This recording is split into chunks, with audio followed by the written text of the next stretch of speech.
Umumnya, kuntilanak digambarkan sebagai wanita cantik berambut panjang dan berbaju panjang warna putih. Dalam cerita rakyat Melayu, sosok kuntilanak digambarkan dalam bentuk wanita cantik dengan punggung berlubang.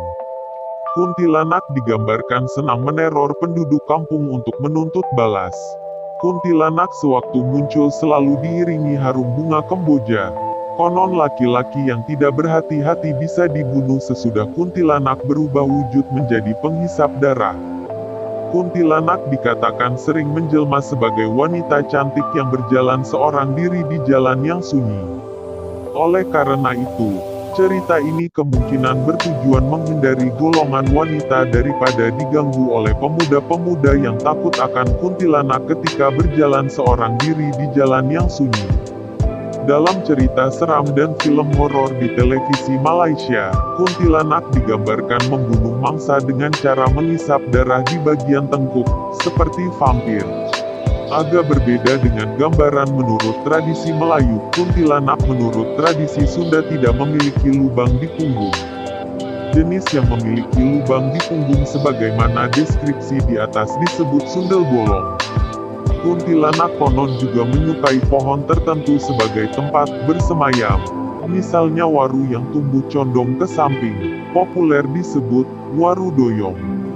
Berdasarkan kepercayaan dan tradisi masyarakat Jawa, kuntilanak tidak akan mengganggu wanita hamil bila wanita tersebut selalu membawa paku, pisau, dan gunting bila bepergian kemana saja. Hal ini menyebabkan seringnya ditemui kebiasaan meletakkan gunting, jarum, dan pisau di dekat tempat tidur bayi. Menurut kepercayaan masyarakat Melayu, benda tajam seperti paku bisa menangkal serangan kuntilanak.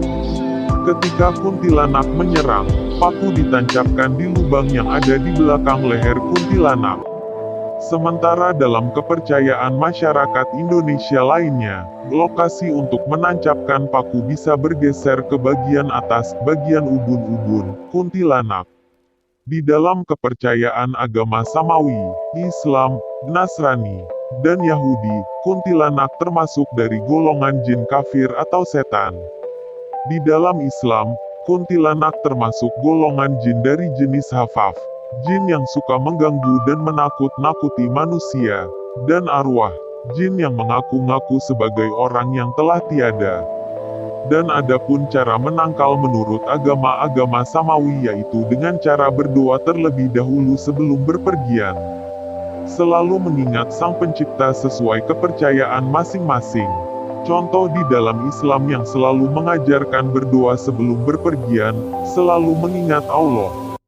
Kuntilanak akan lari jika mendengar suara azan dan kuntilanak yang menampakkan diri bisa dilukai karena masuk ke alam manusia, maka berlakulah hukum manusia. Selalu beribadah dan mengikuti perintah Allah serta mengikuti sunnah Rasulullah SAW. Adapun cara menangkal jin dalam Islam seperti yang ada di dalam hadis dan Al-Quran. Petik 2. Pagi berikutnya Rasulullah SAW berkata, "Apa yang dilakukan tawananmu semalam?" Aku menjawab, "Dia mengajariku beberapa kalimat, dengan itu Allah akan memberi keuntungan padaku, sehingga aku biarkan dia pergi."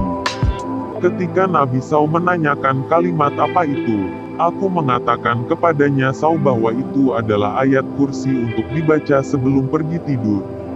Aku juga mengatakan pada dia bahwa orang itu berkata bahwa seorang penjaga dari Allah akan mendampingiku dan setan tidak akan mendekatiku sampai aku bangun di pagi hari. Nabi SAW berkata, "Sesungguhnya ia berkata benar, meskipun ia seorang pembohong yang terpaksa." Wahai Abu Hurairah, tahukah kamu dengan siapa engkau berbicara pada 3 malam lalu itu? Aku menjawab, tidak. Dia menjawab, itu adalah jin dari golongan setan. Hari, Bukhari, jangan jadikan rumahmu seperti kuburan. Sesungguhnya setan akan lari dari rumah yang selalu dibacakan di dalamnya surah Al-Baqarah. Hari, Muslim,